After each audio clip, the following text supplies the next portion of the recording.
अरे वो माई, तुम समझो ना, मैं ये शादी नहीं करना चाहता। ना जाने वो औरत किस मिजाज की होगी, तुम्हारा ख्याल भी रख पाएगी या ना रख पाएगी मुझे नहीं पता। अब मैं कैसे रिस्क ले सकता हूँ माई। मैं तुमसे बहुत प्यार करता हूँ। मैं तुम्हें किसी भी तरह की तकलीफ़ों में नहीं देखना चाहता। तुम जानती हो कि वो बड़े भैया की पत्नी ने क्या क्या किया था। मैं ये हरगिज़ नहीं होने दूंगा। मुझे माफ़ कर दीजिए, मैं आपकी ये ख्वाहिश पूरी नहीं कर सकता। मैं गुस्से पे बोलने आया तो बोलता ही चला गया और बिना अपनी माई के सुने जाने ही लगा था कि तभी माई ने मेरा हाथ पकड़ लिया और कहने लगी, बेटा क्या तू माँ की भी नहीं सुनेगा?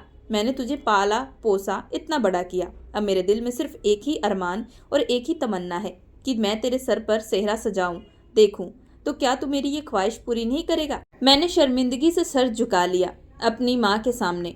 मैं फर्मादार बेटा हूँ। आज तक उन्होंने कोई भी हुक्म कोई भी बात नहीं टाला था। मैं कहने लगा, माई अगर कल को मेरी पत्नी ने तुम्हारा ख्याल ना रखा, मेरी गैर मौजूदगी में शुद्ध किया, तो तब मैं ऊपर वाले को क्या मुंह दिखाऊंगा?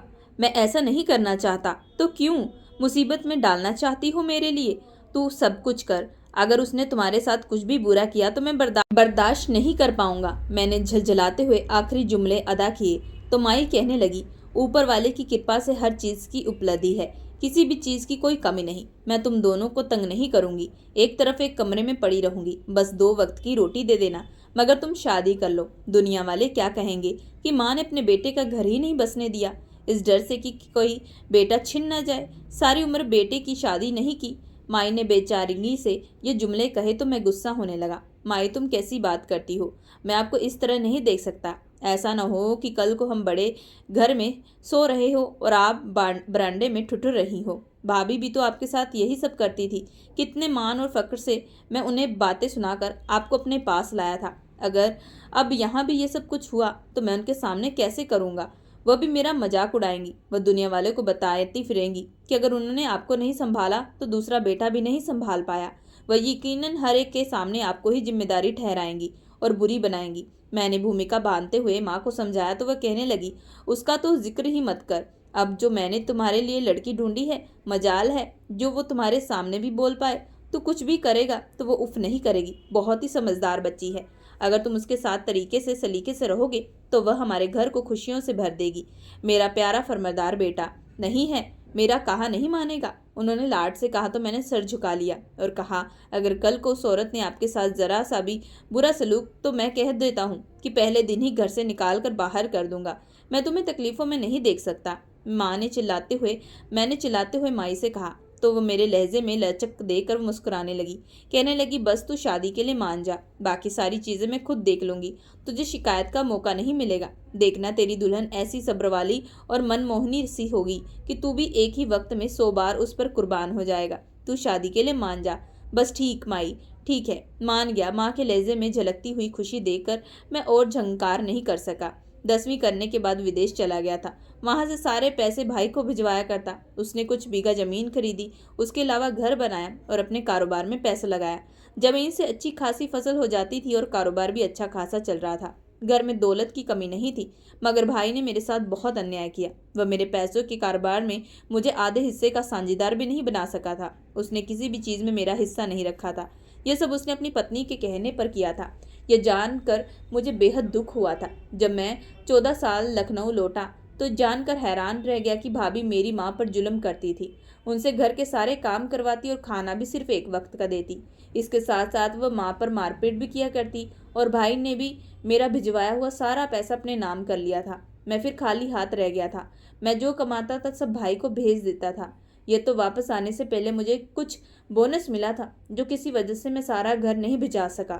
शुक्र है कि मेरे पास कुछ पैसे रह गए थे जिससे हमारा गुजारा होने लगा।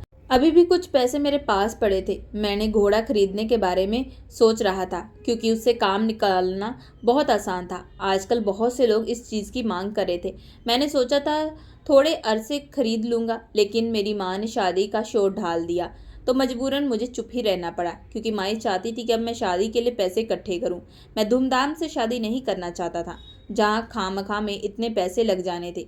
मैं एक साधारण सिंपल सी शादी करना पसंद करता था। मैंने माई को भी कह दिया था कि लड़की वालों को भी कोई ऐतराज़ नहीं था, बल्कि उन्होंने भी इस फैसले को बेहद सहारा था कि मैं सादगी से शादी कर रहा हूँ, जिससे उन्होंने यकीन हो गया था कि उनका होने वाला दामाद फिजूल खर्चा नहीं करता। निकिता भाभी, जो कि मेरे बड़े भाई की पत्नी थी, और उनके कारनामे मेरे सामने आ चुके थे। माई ने उनकी छोटी बहन से मेरा रिश्ता तय कर दिया। मैं आग बबूला हो गया और शादी करने से इनकार कर दिया, क्योंकि जिसकी बड़ी बहन ऐसी थी, भला छोटी बहन कैसी होगी। निकिता भाभी के इतने जुल्म बर्दाश्त करने के बाद भी मेरी माँ को उन्हीं के खानदान में रिश्ता जोड़ने की पड़ी थी। मैं बहुत डर गया था, नहीं चाहता था कि वह आकर मेरी माँ के साथ बुरा सलूक करे। पहली बात तो यह थी कि मैं शादी नहीं करना चाहता था। दूसरी, अगर माई मेरी शादी करवाना भी चाहती थी तो कम से कम कोई ऐसी लड़की से हो जो मेरी माँ को अपनी माँ समझकर उसकी सेवा करे और मेरा भी लिहाज रखे। ऐसा ना हो कि निकिता भाभी की तरह भाई के सामने मुंह डीप टिंटी हो जाए और उल्टी सीधी पट्टियां पड़ाए। मुझे ऐसी औरतों से सख्त नफरत थी जो अपने पति के माता पिता को बोझ समझती हैं और पति को अपने इशारों पर चलाते हुए उनकी माँओं को परेशान करती हैं। मैं बहुत परेशान था, समझ नहीं आ रहा था कि अब मेरा क्या होगा। मैं माई को मना करता तो माई ने मुझे अपनी कसम देकर चुप करवा दिया।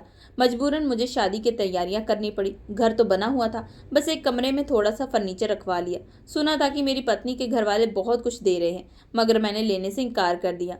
यूं लोगों ने नगद रकम मुझे पकड़ा दी। मुझे वो पैसे नहीं चाहिए थे, मगर वह उन्होंने अपनी बेटी को दिए थे, इसलिए मैंने खामोशी इख्तियार कर ली।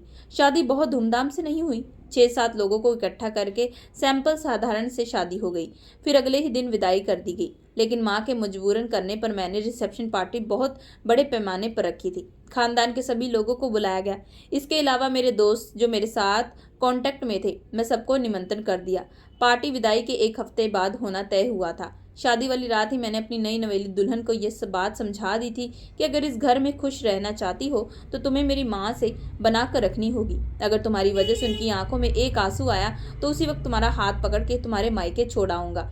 मैं प्रकाश भाई नहीं हूँ जो निकिता भाभी की चलाकियां पर चुप रहूंगा और उनका साथ दूंगा। मुझे अपनी माँ बहुत प्यारी है। उसने बचपन में हमें बहुत मुश्किलों से पाल पोस कर बड़ा किया है। अब जब उसे उसका कुर्बानी का इनाम देने का वक्त आया है तो मैं प्रकाश भाई की तरह पीछे नहीं हट सकता। मुझे माफ़ कर देना। तुम्हारा और मेरा रिश्ता तभी मजबूत हो सकता है जब तुम मेरी माँ के साथ वैसे ही पेश आओ जैसे अपनी माँ के साथ पेश आती हो। अगर तुम मेरी माँ की इज्जत नहीं कर सकी तो मैं भी तुम्हारी इज्जत नहीं कर पाऊंगा। और शादीशुदा जिंदगी की खुशहाली का दारोमदार एक दूसरे की इज्जत पर होता है। उस रात मेरे चेहरे पर सख्ती थी। मैंने अपनी दुल्हन को एक ही रात में कई बातें समझा डाली। मेरे विषय का केंद्र सिर्फ मेरी माँ थी। रात के आधे पहर मैंने सोचा कि कहीं वो ऊब तो नहीं रही, इसलिए बाकी बातें कल पर छोड़कर मैंने उसे सोने का कह दिया और खुद अपनी माँ के पास चला गया और उनके पांव दबाने लगा। शायद माँ थकी हुई थी, इसलिए ही आते सो गई। अचानक मुझे अपने कमरे में पाकर खूब डांटा और दुल्हन के पास जाने को कहा। मैं माई से कहने लगा, मैं तो शादी के बाद नहीं बदला, तुम जरूर बदल गई हो। मैं पहले भी तो तुम्हारे पांव दबाया करता था। वह कहने लगी कि आज के दिन की नीयत अलग है। तुम्हारी नई दुल्हन तुम्हारा इंतजार कर रही है और तुम यहाँ मेरे पास बैठे हो। मैं किसी की बेटी का हक नहीं मार सकती, जाओ यहाँ से। माई ने मुझे खूब डांटा और कमरे से निकाल दिया। वापस आया तो मेरी पत्नी सो चुकी थी। मैं भी चुपचाप लेट गया। दिल ही दिल में सोचता रहा, कहीं उसे कोई बात बुरी तो नहीं लग गई। ऐसे सोचते सोचते सुबह हो गई। सुबह उठा तो देखा माई नाश्ता बना रही थी, जबकि मेरी पत्नी अभी तक सो रही थी। मैं तो गुस्से से आग बबूला हो गया और अपनी पत्नी पर चिल्लाते हुए कहने लगा, तुम्हें दिख नहीं रहा मेरी माँ काम कर रही है और तुम सो रही हो? उठो और जाकर काम करो, मेरी माँ को आराम दो। मैं तुम्हें इसलिए नहीं लाया कि तुम बस सोती रहो। वह बेचारी इतने डांटने पर सहम गई और आगे कुछ बोले बिना रसोई की तरफ बढ़ गई और मेरी माँ का हाथ बटाने लगी। मुझे खुशी हुई कि मेरी पत्नी मेरे सामने बोली नहीं, वरना निकिता भाभी तो बहुत ज़्यादा जुबान दराज थी। माई ने वाकई मेरे लिए एक हीरा चुना था। अब रोज ही ऐसा होने लगा। मैं उस पर रोब जताता और कुछ बोले बिना वे मेरी हर बात बर्दाश्त कर जाती। धीरे धीरे मैं उसकी खूबियों का कायल होने लगा था। अब वो मुझे अच्छी लगने लगी थी। घर में ना दिखती तो बेचैनी होने लगती। माँ इस हालत में देखती तो मुस्कुराती रह जाती। कभी कभी माँ से मैं शिकवा किया करता कि आपने मेरी शादी करके अच्छा नहीं किया, अच्छी भली जिंदगी गुजार रहा था, ऐसे ही आपने मुझे नए चक्कर में डाल दिया। वो मुस्कुरा कर रह जाती। माँ को खुश देखकर मेरी भी सीने में ठंडक भरने लगती। मुझे और क्या चाहिए था? मेरी माँ खुश थी, बस मैं अपनी पत्नी से राजी था। ऐसे दिन गुजरने लगे। मेरी पत्नी ने मेरी माँ का मुझसे भी ज़्यादा ख्याल रखा। वह दोनों सहेलियों की तरह बातें किया करती। उन दोनों को खुश देखकर मैं भी खुश हो गया था। ऐसी ही हमारी शादी को 2.5 साल गुजर गए। हर कोई पूछता कि खुशखबरी है। ऐसे में मेरी पत्नी उदास हो जाती। माँ ने भी कई बार मशवरा दिया कि डॉक्टर के पास जाओ, क्या पता कोई हल निकल जाए, मगर मैंने सब कुछ ऊपर वाले पर छोड़ रखा था। मेरी पत्नी ने दबदबा सा एहसास करना शुरू कर दिया कि हम डॉक्टर के पास चलते हैं और इलाज करवाते हैं। हमारी शादी को अब 3 साल हो चुके थे। मेरी पत्नी को बच्चे बहुत पसंद थे और मेरी माँ तो इसी आस में जी रही थी कि कब वह मेरे बच्चे को अपनी गोद में खिलाए, क्योंकि निकिता भाभी अपने बच्चों को हाथ भी न लगाने देती। मेरी माँ हसरत से उन्हें देखती रहती। कई बार उन्होंने पोतों को अपने पास बुलाना चाहा, मगर वे अपनी माँ के फरमादार थे, इसलिए दादी के कहने पर नहीं आए। उनका बाप भी ऐसा कि वापस पलट कर न आया। वो भी अपने बाप की तरह थे, जिन्हें मेरी माँ की कुर्बानियों की कोई अंदाजा नहीं था। अगले रोज मैंने अपने दोस्त जमील से ये बात डिस्कस की तो वह कहने लगा कि ऐसा तो नहीं कि तुम दोनों में से किसी में बाप या माँ बनने की सहालियत ना हो। तुम लोग डॉक्टर से चेक क्यों नहीं करवा लेते? क्योंकि मेरे दोस्त प्रियांश की पत्नी बांझ थी और वह मां नहीं बन सकती थी। जमील ने मेरी कहानी सुनी तो उसने मुझे भी ये मशवरा दिया कि किसी डॉक्टर से टेस्ट करवा लो। पत्नी से कहने पर मुझे शर्म आती थी कि वह क्या समझेगी, इसलिए चुपचाप डॉक्टर के पास चला गया। दिल घबरा रहा था और ऐसा लग रहा था कि जैसे वह मुझे कोई गलत खबर न सुना दे, मगर मैं कुछ नहीं कर सकता था। मगर हकीकत यह थी कि अब इस हकीकत से पर्दा उठना चाहता था। मैं ये देखना चाहता था कि अगर डॉक्टर कहते हैं कि मुझ में कोई कमी नहीं तो फिर पत्नी को ही ले आऊंगा और चेक करवाऊंगा। मैं सारी बात उस मासूम पर नहीं डाल सकता था जो मुझसे 3 साल बरस छोटी थी। डॉक्टर ने सब मेरा चेकअप किया, फिर जो उसने बताया तो मेरे पैरों तले जमीन निकल गई थी। डॉक्टर की बात ने मेरे होश उड़ा दिए। मुझे कुछ समझ में नहीं आ रहा था। मेरे होशवाश खत्म हो चुके थे। जब मैं घर आया तो अपने होशवाश में नहीं था, चुपचाप अपने कमरे में चला गया। मेरी पत्नी ने पूछा कि क्या हुआ, तो मैंने बहाना बनाया कि सिर में दर्द है, और वह सारी रात बैठी मेरा सर दबाती रही और मुझसे मुंह छुपाए रोती रही। मुझे समझ में नहीं आ रहा था कि मुझे अपना दुख उससे शेयर भी करना चाहिए या नहीं। मुझे उससे बहुत ज़्यादा मोहब्बत हो गई थी। मैं उसे किसी सूरत खोना नहीं चाहता था। अगर वह मेरी कमी के बारे में जान जाती तो शायद मुझे छोड़कर चली जाती। मैं पहले भी उसे कभी खुश नहीं कर पाया था, मगर वह इस बात को भी नज़रअंदाज कर देती और कभी भी शिकवा नहीं करती। मगर आज तो बात ही अलग थी। ये कोई इतनी छोटी बात नहीं थी कि वह बर्दाश्त कर पाती। उसे खोने का डर मेरे दिल में बुरी तरह से सिर उठा था। मैं उसे कैसे बता सकता था कि मुझ में बाप बनने की सहालियत नहीं है। माँ ने सुबह मेरी लाल होती आंखें देखी तो परेशान होकर पूछ बैठी कि सूरज बेटा क्या बात है, आज तुम्हारी आंखें सूजी हुई है, सारी रात रोते रहे क्या? क्या वो माँ थी? मुझे इस तरह देखकर उनका दिल भी बेचैन हुआ। मेरी पत्नी अलग परेशान थी। मैं अपनी माँ के कदमों में बैठ गया और कहने लगा, माँ ऐसे ही सर में दर्द है, आपने वाकई मेरे लिए हीरा चुना है। ये कहकर मैंने अपनी माँ के हाथ चूम लिए। मेरी पत्नी बिना थके सारी रात मेरा सर दबाती रही और मैं उसकी फरमादरी पर रोता रह गया। शायद मैंने उसे शादी करके उसकी ज़िंदगी खराब कर दी थी। मुझे वो इस शिद्दत से इस बात का एहसास होने लगा, मगर मैं अभी क्या करता? माँ ने मेरे पास कोई दूसरी चॉइस ही नहीं छोड़ी थी। मेरी माँ ने ज़बरदस्ती मेरी शादी उससे करवाई थी और अब उसकी बर्बाद ज़िंदगी मुझे बहुत तकलीफ दे रही थी। मैं खुद तो बाप बनने की सहालियत में महरूम था, मगर मेरी वजह से मेरी पत्नी भी माँ बनने के हक से महरूम रह जाती, और यह बात मुझे किसी तौर पर गवारा नहीं थी। मगर मैं कुछ भी नहीं कर सकता था। मैं ये बात अपनी पत्नी से छुपाना चाहता था, खास तौर पर माँ को भी भनक नहीं पड़ने देना चाहता था। मैं जानता था कि वरना वह खूब डॉक्टरों के चक्कर लगवाएगी। ऐसे में मेरी ही बदनामी होगी कि मैं नामर्द हूँ। मैंने घर आना छोड़ दिया। सारी रात आवारागर्दी करता बाहर ही रहा करता, क्योंकि अगर मैं घर जाता तो अब मुझे इस बात की शिद्दत से एहसास होता कि मैं नामर्द हूँ और अपनी पत्नी की ख्वाहिशों को पूरा नहीं कर सकता। पहले दिल में ये एहसास कम जाता, मगर जब से पता चला कि मैं बाप बनने की सहालत से महरूम हूँ, मुझे इस बात का एहसास शिद्दत से होता कि मैं अपनी पत्नी को खुश नहीं रख सकता। वो जो मेरे लिए इतना सब कुछ करती, मैं उसको जिस्मानी ज़रूरतें पूरी करने से भी कासिर था। इस बात का सदमा मेरे दिल में बैठता जा रहा था। मैं इतना परेशान होने लगा कि किसी दोस्त के पास बैठकर जी हल्का करने का मन करता। कई बार कोशिश की कि अपनी पत्नी को बता डालूं, मगर हिम्मत ना हुई। इन दिनों में बड़ी कश्मकश में जी रहा था। समझ में नहीं आता था कि अब क्या होगा। पत्नी को किस मुंह से बताऊंगा कि मैं नामर्द हूँ। मुझे डर था कि कहीं ये खबर सुनते वो मुझे छोड़कर न चली गया है। मैं इतना खौफजदा रहने लगा कि कोई मुझे मेरे नाम से पुकारा भी करता तो डर लगता। आजकल मेरी हालत बहुत खराब रहने लगी। एक रोज मुझे मेरा दोस्त प्रियांश मिला, जिसकी पत्नी बांझ थी और उसने दूसरी शादी कर ली। उसकी हालत भी मुझसे कम नहीं थी। वह रोते हुए मुझसे लिपट गया। मैं हैरान उससे देख रहा था। फिर उसने जो बात मुझे बताई, मुझे और भी शक में मुतल्ला कर दी। मैंने गांव वापस जाने का फैसला कर लिया। दरअसल उसकी पत्नी कुदरती बांझ नहीं थी, बल्कि जब वह हामिला होती तो ऑपरेशन करवा देती, क्योंकि वह किसी और को पसंद करती थी। घर वालों ने जबरदस्ती उसकी शादी मेरे दोस्त से करवा दी थी। अब वह इस घर में नहीं रहना चाहती थी और यहाँ से भागने के बहाने बना रही थी। वह चाहती थी कि पति उसे तलाक दे दे, मगर पति ऐसा शरीफ की पत्नी की गुनाह कबूल कर लिया और उसका पहले से भी ज्यादा ख्याल रखने लगा। अगर वह औरत बाज नाई शादीशुदा होने के बावजूद उसने उस लड़के से मिलती रही, नतीजा यह निकला कि उसके पति को पता चल गया और फिर उसने अपनी पत्नी को खूब मारा और घर से धक्के निकाल कर तलाक के कागज भी भेज डाले। उसकी खूब बदनामी हुई। उसने अपनी पत्नी की ऐब पर पर्दा रखा था, मगर उसकी पत्नी से 4 कदम आगे निकली और इतनी घटिया हरकत कर डाली कि वह जीता जी ना मरता। अब गांव में रहकर लोगों की नजरों का मुकाबला नहीं कर सकता था, इसलिए शहर आकर कमाई का कोई जरिया ढूंढ रहा था। मैं यहाँ गधा गाड़ी से ईंटें और दूसरा सामान लाद कर पैसे कमाया करता था। मैंने उसे भी यह मशवरा दिया तो वह कहने लगा कि मैं यहाँ कोई कारोबार शुरू करना चाहता हूँ। मैंने उसे समझाया कि कुछ दिन सब्र करो, इस शहर की ऊंच नीच को समझो और फिर कोई फैसला करो। मेरे कहने पर उसने भी गधा गाड़ी खरीद ली और हम दोनों इकट्ठे ही काम करने लगे। वो मेरे साथ काम करता रहता और साथ ही साथ रो रो कर जी भी हल्का करता। हम दोनों दोस्त थे, एक दूसरे को दुख को किसी हद तक समझ सकते थे। उसे मेरे बारे में पता नहीं था, लेकिन मैं उसके बारे में सब जानता था। मेरे दिल में जो दर्द था वह बिल्कुल उसी टाइप का था। वह पत्नी का बेवफाई की वजह से रोता रहा, जबकि मैं पत्नी को खोने की डर की वजह से परेशान रहता। जब मैं उसे रोते हुए देखता तो अपनी पत्नी को बद्दुआएं देते हुए पाता तो मेरे जिस्म में सनसनी दौड़ जाती। मेरा हर काम से दिल उचट जाता। जी चाहता कि अपनी पत्नी को आगाह कर दूं ताकि उसके साथ नाइंसाफी ना हो, लेकिन डर लगता कि अगर उसने भी मुझे छोड़ दिया, किसी और से शादी कर ली तो मेरा क्या होगा? क्या सारे लोग मुझ पर ऐसी उंगलियां उठाएंगे? मैं तो जीते जी मर जाऊंगा। शादी से पहले पता चलता कि मैं नामर्द हूं तो कभी भी शादी के लिए राजी ना होता, मगर मुझे नहीं पता चला था कि जब पानी सर से गुजर चुका था। अब मेरी एक पत्नी थी जो बच्चों की शौकीन थी। वह चाहती थी हमारे भी बच्चे हो। सिर्फ मेरी पत्नी नहीं बल्कि मेरी माँ के दिल में भी अरमान मौजूद था कि जल्द से जल्द हमारे घर में बच्चे आएं और आंगन में बच्चों की किलकारियां गूंजने लगे, घर में रौनक हो जाए। मेरी माँ अक्सर कहती कि तुम्हारे बच्चे हो तो मेरा दिल करता है उन्हें जी भरकर खिलाऊं, प्यार करूं, गोद में उठाऊं। मैं उसे कहता कि मैं बच्चे पैदा करने के लिए सहालियत नहीं रखता। मैं दिन ब दिन कमजोर होता जा रहा हूँ। अगर रंगत ऐसी पीली पड़ गई जैसे खून की एक बूंद भी मौजूद ना हो।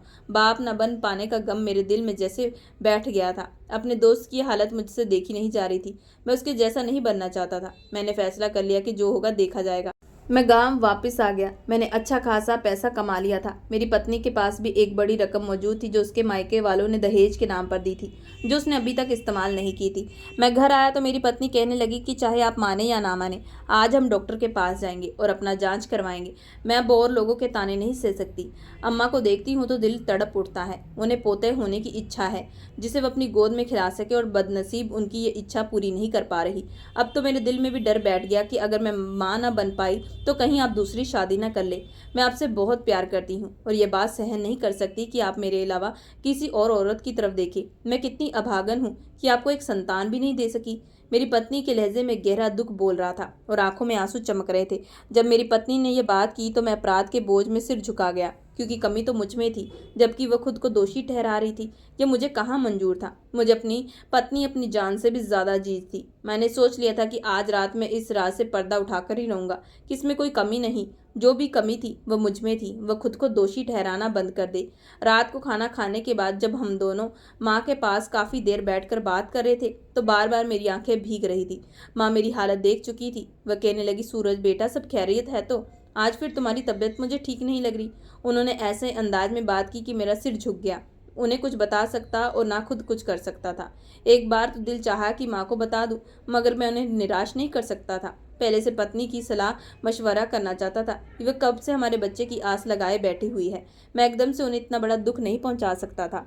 यह बात शायद उसके लिए बड़ा सदमा साबित होती। रात को जब हम दोनों कमरे में आए, मुझे जागता हुआ पाकर मेरी पत्नी कहने लगी, सब ठीक तो है? क्योंकि नींद नहीं आ रही थी। मैं बार बार करवटें बदल रहा था। मेरी चारपाई थोड़ी ढीली हो चुकी थी, जिसकी वजह से वह आवाज़ें कर रही थी। पत्नी ने मुझे परेशान होता देखा तो पूछ बैठी, सब ठीक तो है?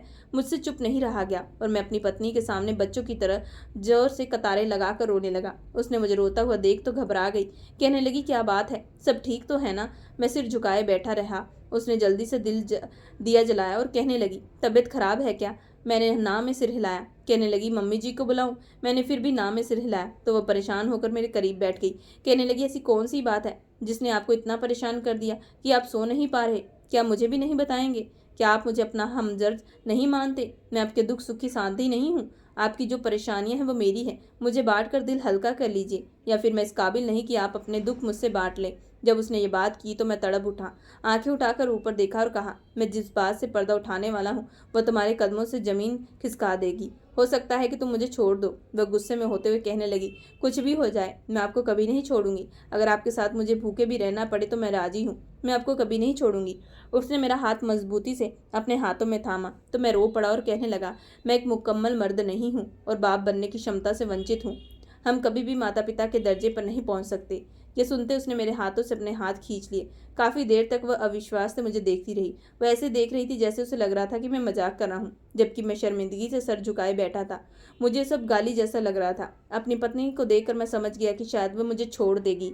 रोते हुए कहने लगा कि खुदा का वास्ता है, मुझे छोड़कर मत जाना। तुम्हारे बिना मैं कुछ भी नहीं हूँ। अगर तुम मुझे छोड़कर गई तो सबको पता चल जाएगा कि मैं मर्द नहीं हूँ। मैंने रोते हुए उसके हाथ मजबूती से थाम लिए। उसने मेरा सिर ऊपर उठाया और कहने लगी, मेरे लिए ये बात शर्म की नहीं है और ना ही मैं आपको बदनाम करूंगी और ना किसी को बताऊंगी। उसने मुझे समझाया तो मैं चुप्पी इख्तियार कर ली। वह कहने लगी, कोई बात नहीं, आपको परेशान होने की जरूरत नहीं है, इसका भी कोई ना कोई इलाज जरूर होगा। उसकी बात सुनकर मुझे खुशी हुई कि वो मुझे छोड़ना नहीं चाहती।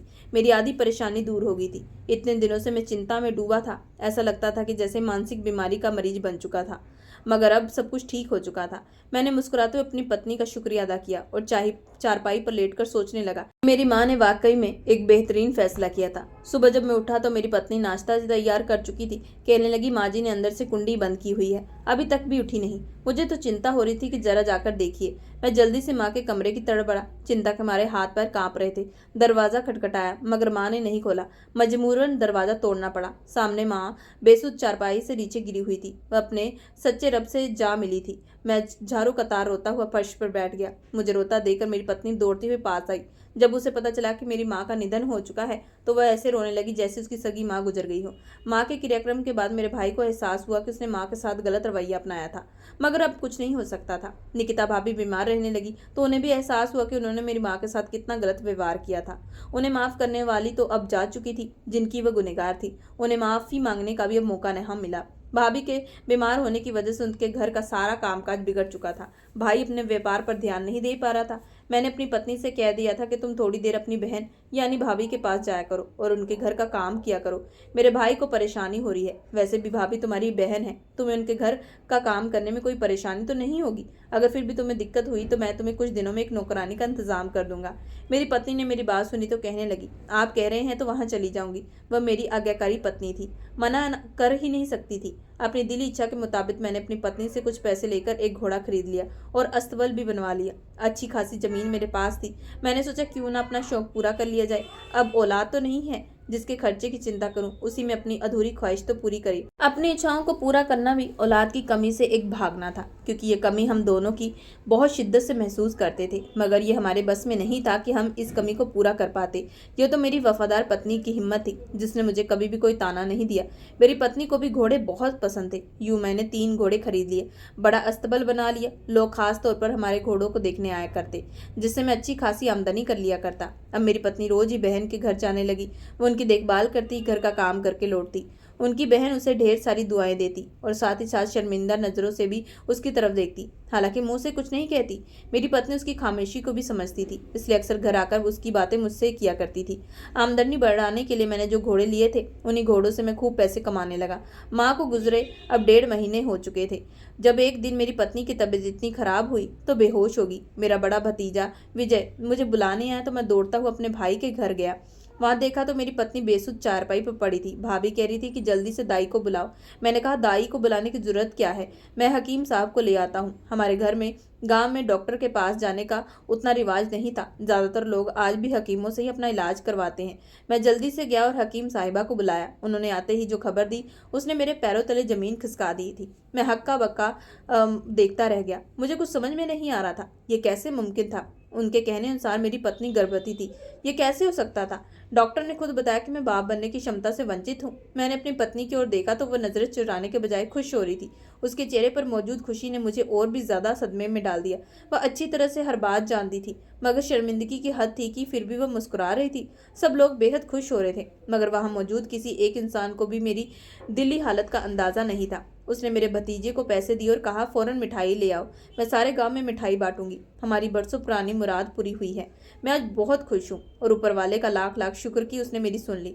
मैंने कितनी दुआएं की थी, कितनी मिन्नतें की थी कि इस वक्त के लिए मेरा बस नहीं चल रहा था कि उठकर खुशी के मारे भागना डालना शुरू कर दूं। मेरी पत्नी जज्बात की शिद्दत से बोलते बोलते अचानक रो पड़ी। मैं उसकी आंखों में सवाल कर रहा था, मगर वह मेरी तरफ देखने से बच रही थी। उसका मेरी नजरों से बचना ही मेरा दिल दहला रहा था। मुझे कुछ गड़बड़ होने का गहरा एहसास हुआ। मैंने अपनी पत्नी को गुस्से से घूरा, मगर 4 साल का भरोसा था, एक झटके से कैसे टूट सकता था। मैं मरकर भी अपनी पत्नी पर शक नहीं कर सकता था, मगर यह खबर सचमुच मुझे सदमे में डाल गई थी। मैंने तो अब अपनी पत्नी की इस ख्वाहिश पर रोक लगा ली थी। मैं अपनी पत्नी से वजह जानना चाहता था, मगर मौका ही नहीं मिल पा रहा था। उसी वक्त गांव की बहुत सी औरतें इकट्ठा होगी और मेरी पत्नी को बधाई देने लगी। मेरी पत्नी का चेहरा खुशी से चमक रहा था। उसकी मुस्कान बेहद खूबसूरत लग रही थी। ऐसी सच्ची खुशी मैंने पहले कभी भी उसके चेहरे पर नहीं देखी थी, जो अब उसके चेहरे का हिस्सा बनी हुई थी। हर कोई खुश था, मगर मेरे चेहरे पर खुशी नामों का निशान नहीं था।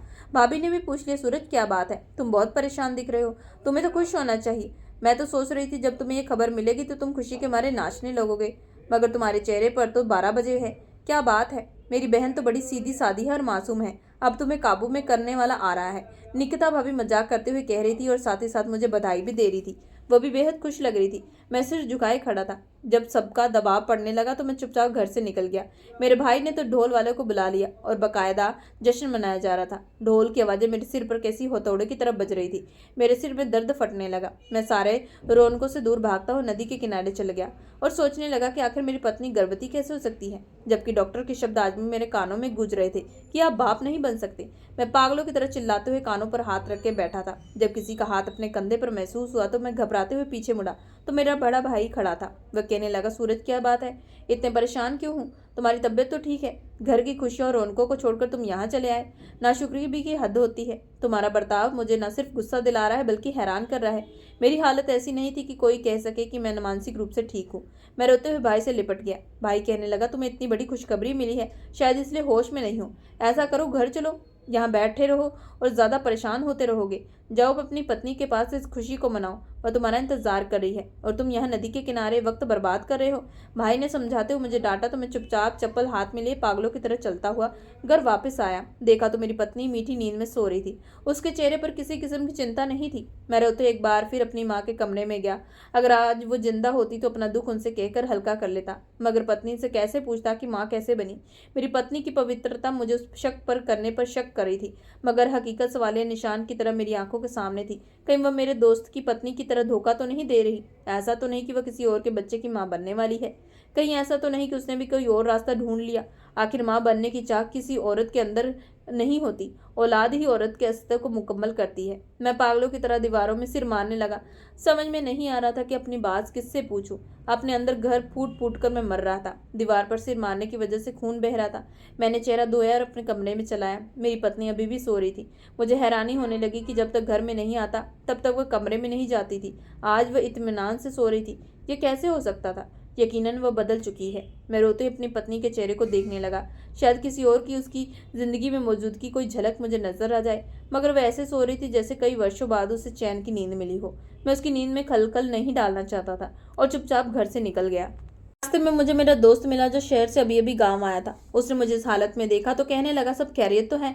मैंने कहा, हाँ सब खैरियत है। वह कहने लगा, आज मुझे मेरी पत्नी मिली थी। वह अपने दूसरे पति के साथ बहुत खुश थी। उनका एक बेटा भी है। वो रोते हुए मेरे गले लग चुका था। उसका गम आज मेरे सीने में ऐसे पल रहा था जैसे मैं भी उन्हीं हालात से गुजर चुका हूँ। पत्नी की बेवफाई की तकलीफ क्या होती है, ये बात तो मैं आजकल महसूस कर रहा था, इसलिए मैं भी रो पड़ा। मुझे इस हालत में देखकर उसे अंदाजा हो चुका था कि कुछ तो गड़बड़ है। अगले पूरे दिन मैं घर नहीं गया था क्योंकि मुझ में अपनी पत्नी को सामना करने की हिम्मत नहीं थी। मैं रोते हुए अपनी माँ की कब्र पर चला गया और झारों कतार रोने लगा। रात की सनसनाहट हुई तो लड़खड़ाते हुए घर चलाया। देखा तो घर का दरवाज़ा बंद था। मेरी पत्नी ऐसा कैसे कर सकती थी? आज तक उसने ऐसा नहीं किया कि मेरे आने से पहले वह दरवाज़ा बंद नहीं करती थी। हाथ में कुल्हाड़ी पकड़ी और अस्तबल की तरफ चल पड़ा। अस्तबल का दरवाज़ा अंदर से बंद था। मैंने खिड़की से झांका। आगे का मंजर देखकर मेरे तो होश ही उड़ गए, क्योंकि मेरी पत्नी घोड़े के साथ मौजूद थी।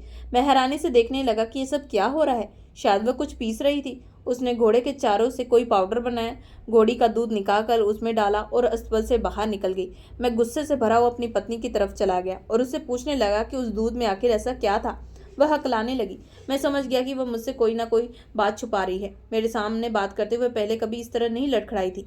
मैंने गुस्से से कहा, जो भी बात है मुझे सच सच बता दो, वरना इसी वक्त मैं तुम्हें तलाक देकर घर से निकाल दूंगा। वह रोते हुए कहने लगी कि हकीम जी ने मुझे इसका यह हल बताया था कि अगर मैं घोड़ों की खुराक का पाउडर बनाकर उसके दूध में मिलाकर आपको पिलाऊंगी तो आप में ईश्वर की तरह से बाप बनने की ताकत पैदा होने लगेगी। पिछले 1 साल से मैं आपको यही पिला रही थी। उसने रोते हुए ये खुलासा किया तो मैं अपना सर पकड़ लिया। ना जाने मैं उसके बारे में क्या कुछ सोचते जा रहा था। अगर वह मुझे पहले बता देती तो कम से कम इस खुशी को मैं मिलकर मानता, मगर उसने गलतफहमी पैदा करके इस रिश्ते को कमजोर कर दिया। अगले रोज मैं अपनी भाभी के पास गया तो उसने भी मुझे ये हल बताया। मैं शर्मिंदगी में सिर झुकाकर कह रह गया। अपना पाक दामन पत्नी पर शक करके मैंने अच्छा नहीं किया। मैं वापस आया और अपनी पत्नी को बाजुओं में उठाकर उसे गोल गोल घुमा रहा था। बाप बनने की खुशी मैं अब मान रहा था। वह भी नम आंखों से मेरी तरफ देखते मुस्कुरा दी और कहने लगी, माफ़ कीजिए, मैंने आपको बेखबर रखा, मगर मैं नहीं चाहती थी अगर ये नुस्खा काम न करे तो आपको उम्मीद दिलाकर दोबारा फिर से मायूसी में धकेल दूँ। 1 साल बाद ऊपर वाले ने मुझे जुड़वा 2 बच्चे दिए। मैं ऊपर वाले का शुक्र अदा करता हूँ। दोस्तों, आशा करती हूँ कि आप लोगों को ये कहानी पसंद आई होगी। अगर आप लोगों को ये कहानी पसंद आई है तो प्लीज़ हमारे चैनल को लाइक और सब्सक्राइब जरूर करें एंड बेल आइकन का बटन जरूर दबाएं।